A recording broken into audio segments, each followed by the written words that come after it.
Welcome to movie FDFS. நம்ம இந்த வீடியோவில் தமிழக வெற்றி கழகத்தின் தலைவரும் நடிகருமான தளபதி விஜய் மற்றும் அவரோட அப்பா எஸ் சந்திரசேகர் கூட்டணியில் ரிலீஸ் ஆன படங்களோட பட்ஜெட், பாக்ஸ் ஆஃபீஸ் கலெக்ஷன் மற்றும் அந்த படங்களோட ரிசல்ட் என்னன்னு பார்க்க போகிறோம்.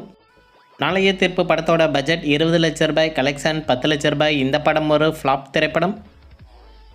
செந்தூர பாண்டி படத்தோட பட்ஜெட் 1,50 லட்ச ரூபாய், கலெக்ஷன் 3,25 லட்ச ரூபாய். இந்த படம் ஒரு ஹிட் திரைப்படம். ரசிகன் படத்தோட பட்ஜெட் 20 லட்ச ரூபாய், கலெக்ஷன் 43 லட்ச ரூபாய். இந்த படம் ஒரு ஹிட் திரைப்படம். தேவா படத்தோட பட்ஜெட் 28 லட்ச ரூபாய், கலெக்ஷன் 44 லட்ச ரூபாய். இந்த படம் ஒரு ஆவரேஜ் திரைப்படம். விஷ்ணு படத்தோட பட்ஜெட் 30 லட்ச ரூபாய், கலெக்ஷன் 62 லட்ச ரூபாய். இந்த படமும் ஒரு ஆவரேஜ் திரைப்படம். மாண்புமிகு மாணவன் படத்தோட பட்ஜெட் 60 லட்ச ரூபாய், கலெக்ஷன் 35 லட்ச ரூபாய். இந்த படம் ஒரு ஃப்ளாப் திரைப்படம். ஒன்ஸ் மோர் படத்தோட பட்ஜெட் 3 கோடி ரூபாய், கலெக்ஷன் 2,10 லட்ச ரூபாய். இந்த படம் ஒரு ஃப்ளாப் திரைப்படம். நெஞ்சினிலே படத்தோட பட்ஜெட் 3 கோடி ரூபாய், கலெக்ஷன் 4,50 லட்ச ரூபாய். இந்த படம் ஒரு ஹிட் திரைப்படம். சுக்கரன் படத்தோட பட்ஜெட் 2 கோடி ரூபாய், கலெக்ஷன் 1,10 லட்ச ரூபாய். இந்த படம் ஒரு ஃப்ளாப் திரைப்படம்.